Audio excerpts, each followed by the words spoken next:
राधे राधे। जय श्री कृष्णा। कार्तिक मास महात्म्य का अध्याय 7। नारद जी ने कहा, हे राजन, कार्तिक मास में व्रत करने वाले के नियमों को मैं संक्षेप में बतलाता हूँ, उसे आप सुनिए। व्रती को सब प्रकार के आमिष, मांस, उड़द, राई, खटाई तथा नशीली वस्तुओं का त्याग कर देना चाहिए। व्रती को दूसरे का अन्न ग्रहण नहीं करना चाहिए, किसी से द्वेष नहीं करना चाहिए और तीर्थ के अतिरिक्त अन्य कोई यात्रा नहीं करनी चाहिए।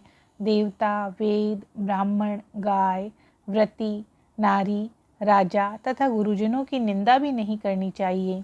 व्रती को दाल, तिल, पकवान व दान किया हुआ भोजन ग्रहण नहीं करना चाहिए। किसी की चुगली या निंदा भी नहीं करनी चाहिए। किसी भी जीव का मांस नहीं छूना चाहिए। पान, कत्था, चूना, नींबू, मसूर, बासी तथा झूठे अन्न का भी प्रयोग नहीं करना चाहिए। गाय, बकरी तथा भैंस के अतिरिक्त अन्य किसी पशु का दूध नहीं पीना चाहिए। कांस्य के पात्र में रखा हुआ पंचगव्य, बहुत छोटे घड़े का पानी तथा केवल अपने लिए ही पका हुआ अन्न प्रयोग करना चाहिए। कार्तिक माह का व्रत करने वाले मनुष्य को सदैव ब्रह्मचर्य का पालन करना चाहिए। उसे धरती पर सोना चाहिए और दिन के चौथे पहर में केवल एक बार पत्तल में भोजन करना चाहिए। व्रती कार्तिक माह में केवल नरक चतुर्दशी, जिसे छोटी दिवाली भी कहा जाता है, के दिन ही शरीर में तेल लगा सकता है। कार्तिक माह में व्रत करने वाले मनुष्य को सिंघाड़ा, प्याज, मट्ठा, गाजर, मूली, काशीफल, लौकी, तरबूज इन वस्तुओं का प्रयोग बिल्कुल नहीं करना चाहिए।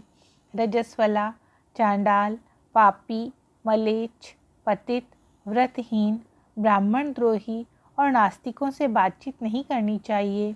भगवान विष्णु को प्रसन्न करने के लिए अपनी शक्ति के अनुसार चंद्रायण व्रत आदि करने चाहिए और उपयुक्त नियमों का पालन करना चाहिए।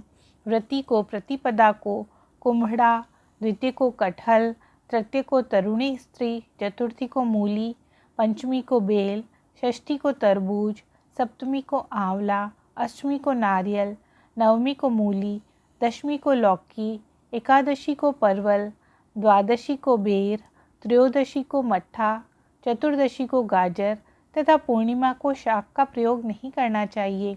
रविवार को आंवले का प्रयोग नहीं करना चाहिए। कार्तिक माह में व्रत करने वाला मनुष्य यदि इन शाकों में से किसी शाक का सेवन करना चाहे तो पहले ब्राह्मण को दे, फिर ग्रहण करे।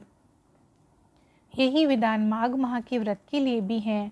देवोत्थान एकादशी में पहले कही गई विधि के अनुसार नृत्य, जागरण, गायन, वादन आदि करना चाहिए। इसको विधि पूर्वक करने वाले मनुष्य को देखकर यमदूत ऐसे भाग जाते हैं जैसे सिंह की गर्जना से हाथी भाग जाते हैं। कार्तिक माह का व्रत सभी व्रतों में श्रेष्ठ है। इसके अतिरिक्त जितने भी व्रत यज्ञ हैं वे 1000 की संख्या में किए जाने पर भी इसकी तुलना नहीं कर सकते, क्योंकि यज्ञ करने वाले मनुष्य को सीधा वैकुंठ की प्राप्ति होती है। जिस प्रकार राजा की रक्षा उसके अंगरक्षक करते हैं, उसी प्रकार कार्तिक माह का व्रत करने वाले की रक्षा भगवान विष्णु की आज्ञा से इंद्रादि देवता करते हैं। व्रती मनुष्य जहाँ कहीं भी रहता है वहीं पर उसकी पूजा होती है, उसका यश फैलता है। उसके निवास स्थान पर भूत, पिशाच आदि कोई भी नहीं रह पाते। विधि पूर्वक कार्तिक माह का व्रत करने वाले मनुष्य को पुण्यों का वर्णन करने में ब्रह्मा जी भी असमर्थ हैं। यह व्रत सभी पापों को नष्ट करने वाला, पुत्र और पौत्र प्रदान करने वाला और धन धान्य की वृद्धि करने वाला है। कार्तिक मास का 7वां अध्याय समाप्त हुआ। जय श्री कृष्णा।